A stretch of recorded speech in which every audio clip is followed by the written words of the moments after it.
बातचीत होगी, जरूर कुछ ना कुछ पॉजिटिव यानी कि सकारात्मक हल निकलकर बाहर सामने आएगा।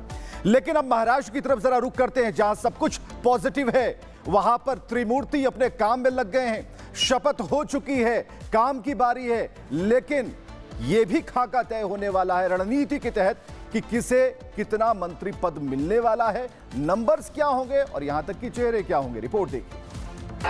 मी देवेंद्र सरिता गंगाधरराव फडणवीस ईश्वर साक्ष शपथ घेतो की मी एकनाथ गंगूबाई संभाजी शिंदे ईश्वर साक्ष शपथ घेतो की मी अजित आशाताई अनंतराव पवार गांभीर्यपूर्वक प्रतिज्ञा करतो की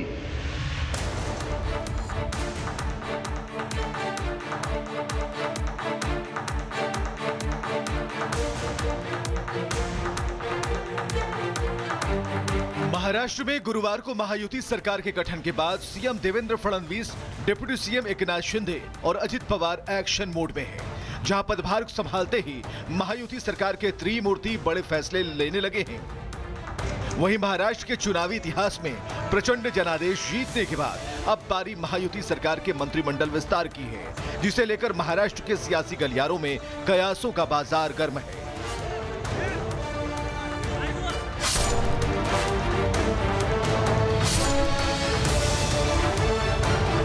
महाराष्ट्र में देवेंद्र फडणवीस के नेतृत्व में महायुति सरकार बनने के बाद अब जल्द कैबिनेट विस्तार होने वाला है। माना जा रहा है कि राज्य सरकार का विस्तार 11 या फिर 12 दिसंबर को होने की संभावना है, जो कि विधानसभा के विशेष सत्र के बाद होगा। इसी बीच नई सरकार में मंत्रियों के कोटे पर सूत्रों से जानकारी है कि इसमें बीजेपी के करीब 21 से 22 मंत्री बनाए जा सकते हैं, तो शिवसेना से करीब 11 से 12 मंत्री बन सकते हैं। एनसीपी से करीब 9 से 10 मंत्री बनाए जाने की खबर है। आपको बताएं कि महाराष्ट्र कैबिनेट में सीएम समेत अधिकतम 43 मंत्री बनाए जा सकते हैं। बताया जा रहा है कि कुल मंत्रियों की संख्या 1 से 2 दिन में फाइनल हो सकती है। तो अहम विभागों को लेकर चर्चाओं पर विराम लगता दिख रहा है। सूत्रों की माने तो गृह विभाग बीजेपी अपने पास ही रखेगी। इसके अलावा वित्त विभाग भी बीजेपी अपने पास रखेगी।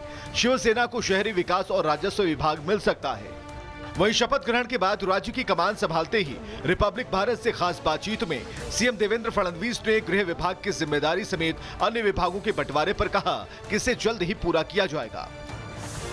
खींचातानी नहीं है, मैं आपको बोल देता हूं, हम लोग इसका निर्णय जल्दी सब कर लेंगे।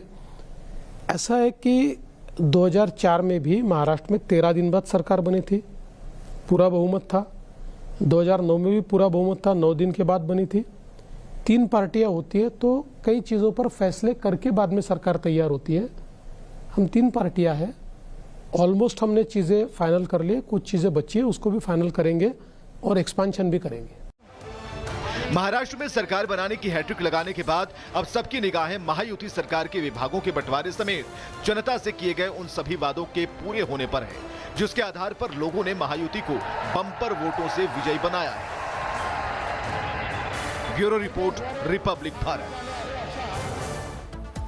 और